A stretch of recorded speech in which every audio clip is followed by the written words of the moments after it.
안녕하세요. 많은 분들이 은퇴와 부동산 재테크에 대해서 관심이 많으시기 때문에 오늘은 저는 어떻게 성공적인 은퇴를 준비했는지와 부동산 재테크의 장단점에 대해서 말씀을 드리겠습니다. 저는 은퇴를 좀 일찍 하려고 연구를 좀 많이 하다 보니까 이 은퇴 후에 가장 큰 실패가 사실은 돈 문제가 아니고 부부 사이입니다. 많은 부부들이 은퇴 전에는 큰 문제가 없는 관계였는데 은퇴 후에 24시간 매일같이 있으면서 아주 문제가 많아지는 사람들도 있고 어떤 분들은 뭐 거의 미치겠다고 하는 사람들도 있고 더 나가서 이혼도 하게 되고 갈라지게 되죠. 그러면 은퇴 완전히 망하는 겁니다.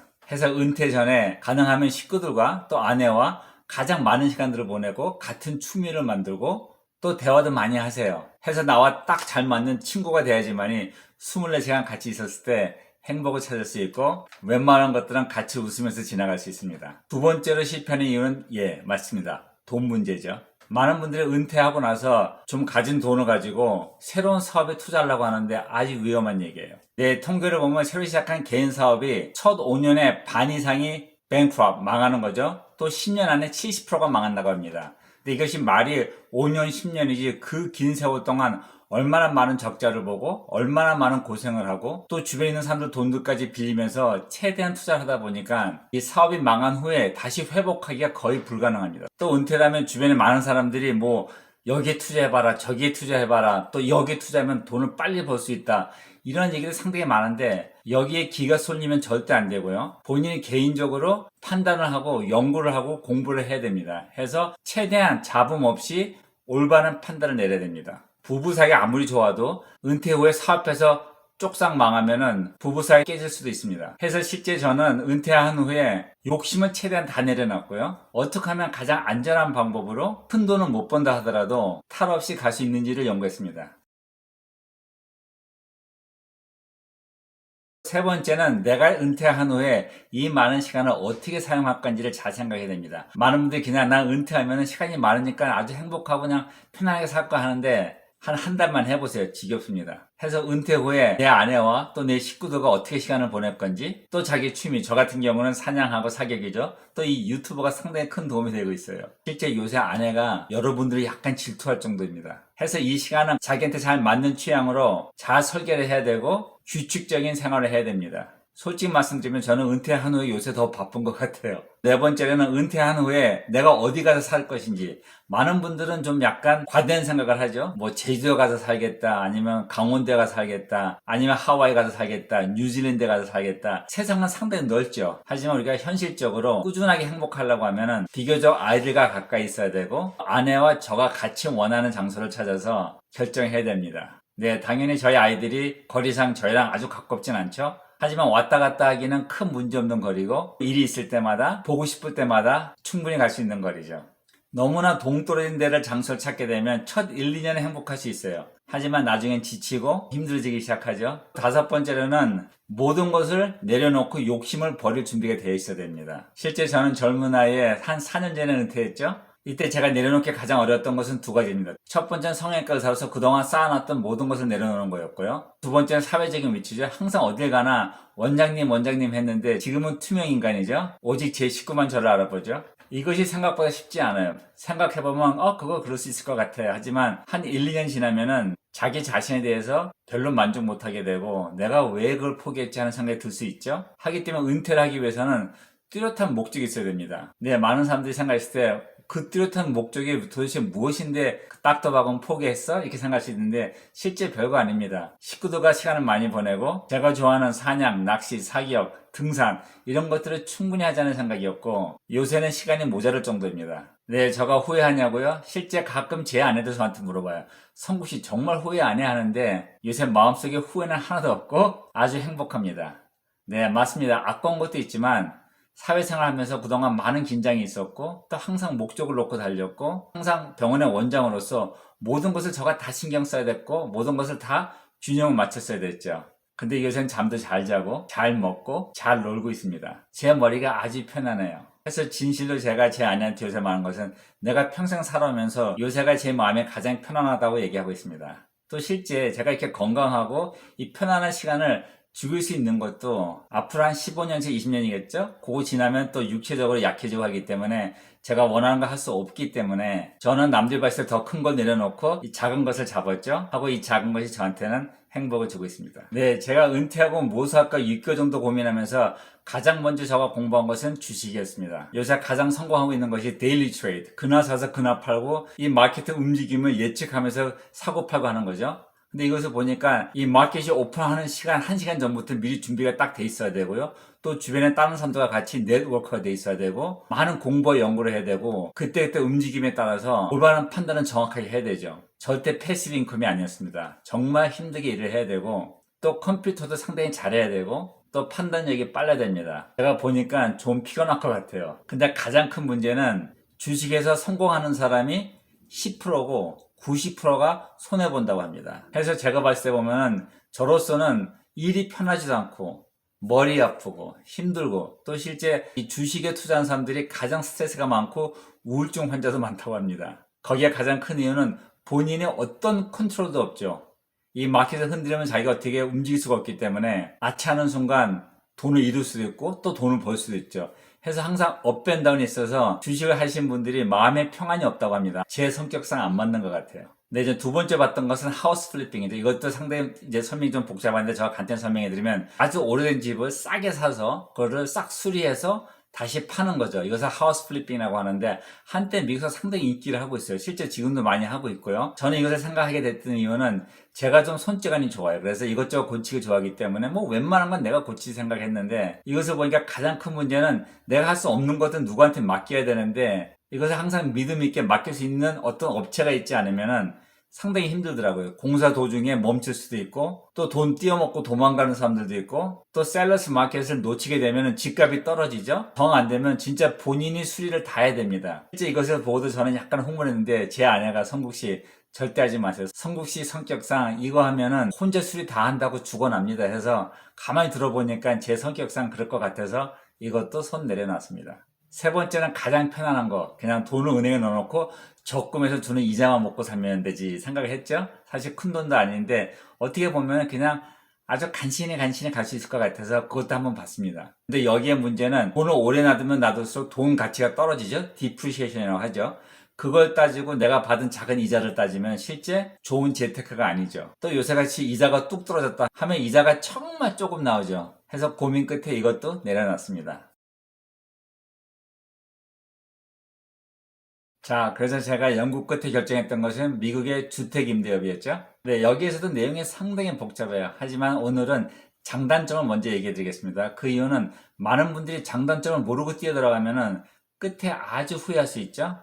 해서 장단점은 자세히 따져봐야 되고 이 단점을 어떻게 없앨 수 있는지가 파악됐을 때 시작할 수 있는 겁니다. 또 제가 말씀드린 것처럼 이것은 저만의 방법이고 저만의 결정을 내는 거기 때문에 여러분들께 안 맞을 확률이 상당히 많아요. 해서 제 말을 믿지 마시고 꼭 본인들이 연구하시고 공부하세요. 그리고 본인들이 결정 내리세요. 저는 옆에서 조금 도움을 드린다만 생각하세요. 장점 먼저 얘기해 보겠습니다. 첫 번째는 내가 100% 컨트롤할 수 있다는 겁니다. 이것은 무슨 말이냐면은 이 비즈니스가 가는 길과 또 거기에 모든 것은 저가 결정을 내리는 거지 딴 사람이 결정 내리는 것에 의존하는 것이 아닙니다. 두 번째는 그전에 말씀드린 것처럼 수동소득이죠. 패시브 인컴. 매달 같은 금액이 나오기 때문에 내 삶이나 내 생활을 거기에 맞춰서 계획할 수가 있죠. 세 번째는 세금 혜택이 크죠. 네, 세금 혜택에 대해서는 제가 그전에 말씀드렸습니다. 네 번째는 길게 봤을 때 appreciation. 집 가치가 올라가기 때문에 재산이 그만큼 자라죠. 또 말씀드리지만은 위치를 잘 설정해야 됩니다. 여기에 대해서도 제가 앞으로 영상을 만들어 드리겠습니다.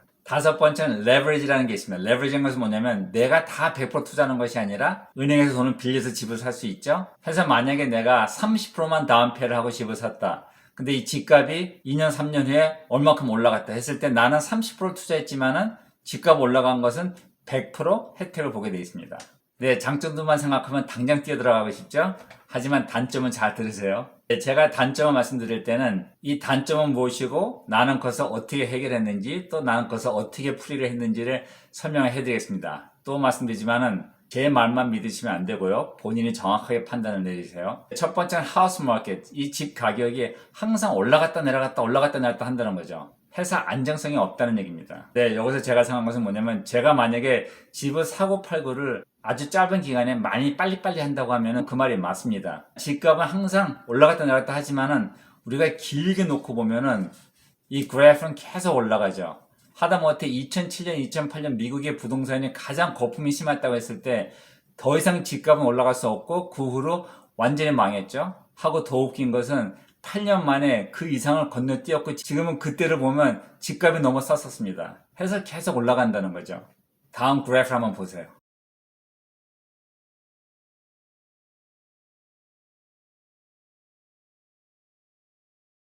네, 여기서도 아셔야 되는 것은 지역을 잘 설정해야 됩니다. 전체적인 집값은 올라가지만 아예 망한 동네들도 있죠. 또 두 번째로 많은 사람들이 부동산 투자는 위험 부담이 너무 크다고 합니다. 그 말 맞습니다. 이것은 무슨 말이냐면 내가 집을 20% 30% 다운페이하고 집을 사서 렌트를 줬는데 이 임대업이 잘 안 돼요. 또 실제 이 임대한 사람이 돈도 잘 안 줘. 해서 만약에 딱 3개월만 은행 몰개지를 못 내면은 내가 그동안 다 집어넣었던 돈은 하루아침에 날라가고 은행이 집을 가져가죠. 만약에 그동안 내가 많이 돈을 냈다고 하면은 조금 돌려받을 수 있지만은 그냥 날렸다고 생각하면 됩니다. 네, 왜 이런 일이 일어날까요? 보통 부동산 투자하려고 하면은 에이전트들이나 또 투자하는 사람들이 와서 어떤 말을 하냐면 야, 100% 네 돈 넣고 이런 거 사는 것은 바보들이 하는 짓이야 그래요.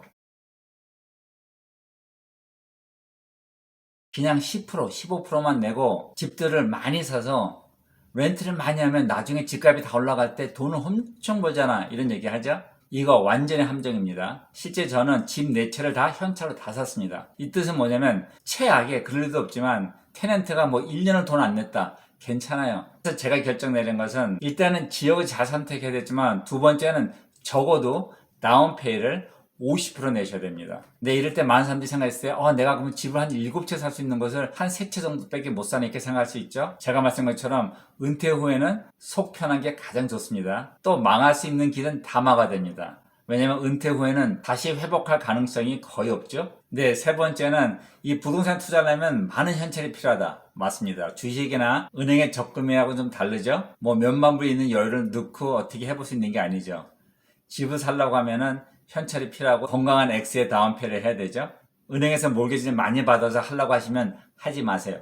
네 번째는 주택 임대업에서 가장 큰 손실이 나는 것은 vacancy, 집이 안 나가는 거죠. 또 eviction, 임대하신 분이 돈을 안 내서 나중에 법적으로 이 사람들을 쫓겨내는 과정을 eviction이라고 합니다. 이것은 어떤 주는 한 3개 정도 걸리는 반면에 아주 힘든 주는 2년까지 걸릴 수도 있습니다. 근데 이 기간 동안은 나한테 소득이 하나도 없다고 보면 됩니다. 네, 이 말씀을 듣고 깜짝 놀랄 수도 있는데 사실 저도 놀랐어요. 또 제가 이 부동산 쪽을 알아봤을 때 플로리다, 텍사스, 필라델피아, 오하이오 다 가봤습니다. 또 이 투자하는 업체랑 같이 얘기해봤어요. 저희한테 항상 얘기했던 것이 이쪽 지역은 집값이 한 10만 불, 1억이죠. 요거만 내면 매달 한 1000불이 나온다는 거예요. 그래서 1년을 따지면 이 리턴이 12%? 10% 넘는다는 얘기죠. 듣기에는 상당히 귀가 솟듯해요. 또 이 사람들이 아주 설득성 있는 얘기를 하죠. 이쪽 지역은 working people, 항상 일을 해야 되는 사람들이기 때문에 이 집이 필요하고 또 열심히 일하는 또 사람들이고 한 달에 1000불 정도는 문제없이 낸다 하고 얘기합니다. 하지만 제가 조금 더 깊게 봤더니 이런 지역에 집이 많이 필요한 건 사실이에요. 또 집값도 싼 것도 사실이고요. 근데 문제가 두 가지입니다. 첫 번째는 미국의 생각보다 이렇게 열심히 일하는 사람들이 좋은 사람들도 많지만 많은 사람들이 술과 마약을 많이 합니다. 이 사람들이 마약을 하거나 술을 하거나 해서 문제가 되고 뭐가 있을 때 이빅션 해서 이 사람들 쫓겨내는 과정에 제가 말씀한 것처럼 3개에서 6개월 이상 걸리고요. 그 사이에는 인컴이 하나도 없죠. 또 집을 많이 망가뜨릴 수도 있어요. 그러면 거기 수리비다, 이 사람들 쫓겨내는 과정이다, 돈 들고 뭐 하다 보면 아주 골치 아프고 적자로 볼 수도 있죠. 그래서 바로 전에 말씀한 것처럼 가장 중요한 것은 내가 어디에 집을 사는 것이 어떤 지역이냐가 상당히 중요해요. 이랬을 때 이 두 가지 문제가 다 없어집니다. 지금 3년 동안 이런 문제 한 번도 없었습니다. 여섯 번째는 현찰이 빨리 필요할 때 현찰화 시키기가 쉽지 않다는 거죠. 네, 그 얘기도 맞습니다. 하지만 여기 두 가지 방법이 있죠. 첫 번째는 좋은 지역에 집을 사놓으면 집은 아무 때나 팔 수 있습니다. 실제 집들이 없어서 난리예요. 두 번째는 다운페이를 크게 해놓거나 아니면 저처럼 다 현찰을 사버렸으면 돈이 필요할 때 은행에서 빌리면 됩니다. 집 팔 필요 없어요. 하지만 아까 말씀한 것처럼 은행에서 몰개지를 크게 받거나 아니면 다른 사람들 돈을 빌려서 여기 투자하면은 돈이 필요할 때 아주 문제가 크죠? 이런 분들은 하시면 안 됩니다. 마지막으로 많은 사람들이 얘기했을 때 This is not a get rich fast investment. 이것은 빨리 부자가 되는 투자가 아니라는 얘기죠? 맞습니다. 모든 사람들이 어디에 투자를 하면 돈을 빨리 벌 수 있다. 여기에 유혹에 안 빠지는 사람들이 어디 있겠습니까? 저도 흔들립니다. 가끔. 누가 만약에 이런 얘기를 하고 여기에 투자하면 좋다고 얘기하면 무조건 뒤돌아서서 도망가세요. 여러분들을 부자로 만들어주는 게 목적이 아니고 그 돈 띄어먹는 게 목적입니다. 만약에 그렇게 좋은 기회가 있다고 하면 본인들 투자하거나 자기들 식구들한테 투자하라고 하겠지 왜 저희한테까지 오겠습니까? 제가 말씀한 것처럼 이것은 레게시 웨alth. 이것을 통해서 우리 부부가 안전한 생활도 하지만 더 나아가서 우리 후손까지 생각하는 거죠. 길게 보는 겁니다. 빨리 부자 되는 방법이 아닙니다. 네, 또 말이 너무 길어지니까 오늘은 여기까지만 하고요. 또 다음에 기회 되실 때는 어디에 투자하는 것이 좋은지, 어떤 위치가 좋은지에 대해서 또 그 위치를 설정했을 때 무엇을 보고 판단을 해야 되는지에 대해서 설명을 해드리겠습니다. See you later.